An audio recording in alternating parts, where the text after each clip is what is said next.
Guys, good morning everyone. Dahil Holy Week ngayon, kailangan nating sumunod sa nakaugalian na bawal ang mga karne, bawal ang mga taba, karne. Dapat po tayo ay magluto na lang ng gulay. So, ngayong araw po, tayo po ngayon ay magluluto uli ng laing. Ito po, nanguha po ako umagang-umaga ng gabi at saka po kamuting balinghoy, talbos po. Tapos ito po yung mga lahok niya. Ito po, kita nyo po. Meron po tayong bawang, sibuyas, luya,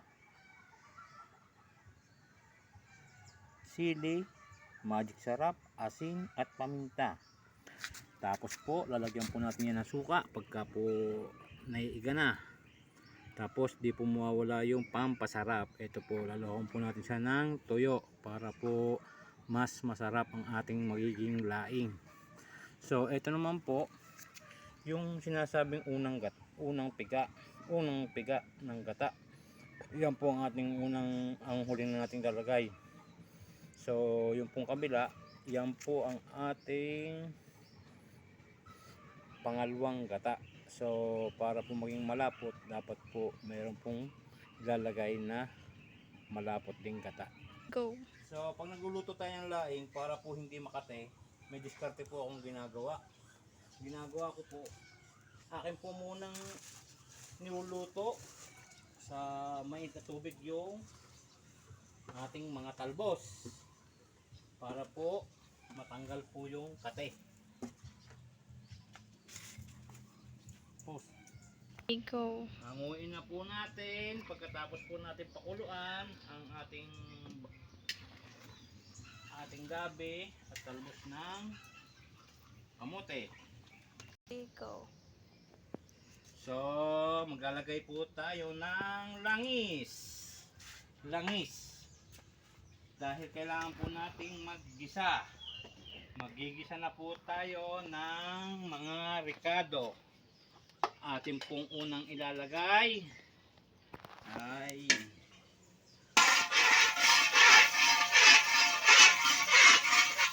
ilagay na po natin ang bawang.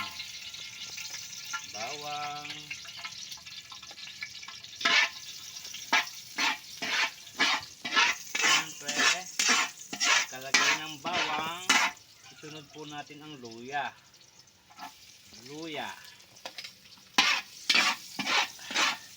Pagkatapos po ng luya, pwede na rin po natin ilagay ang ating bawang. Yan, bawang. Yan, igigisa lang po natin ang ating bawang.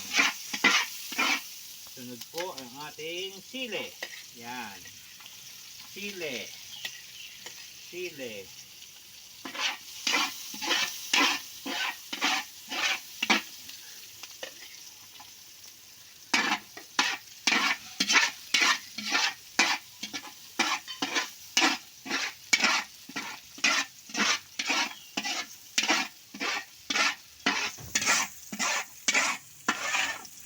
Go.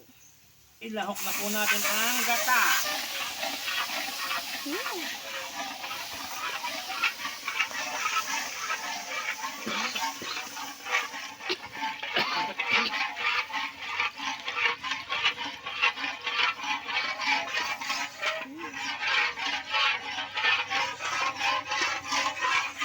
Go. Ilagay na po natin ang ating laing. Mismong talbos na ating pinakuluan.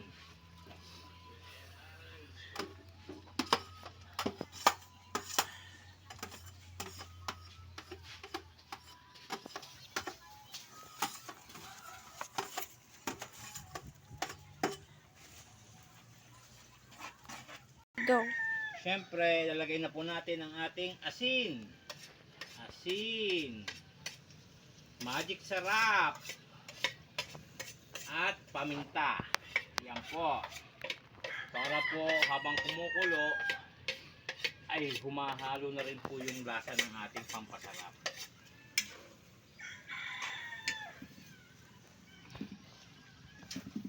Go. Ilagay na po natin ang pampalapot na gata.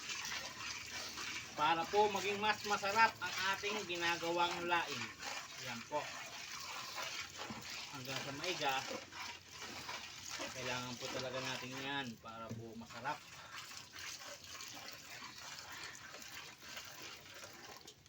At para din po mas masarap pa, lagyan po natin siya ng tuyo. Yan, tuyo.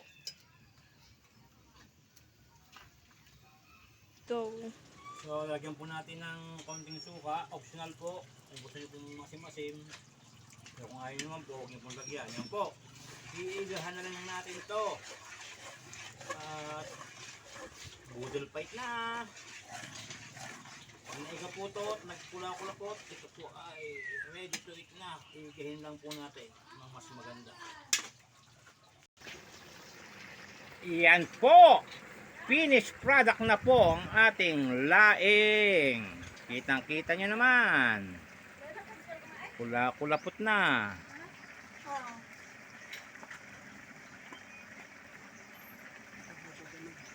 Lalagyan pa po ng tulingang sinaing.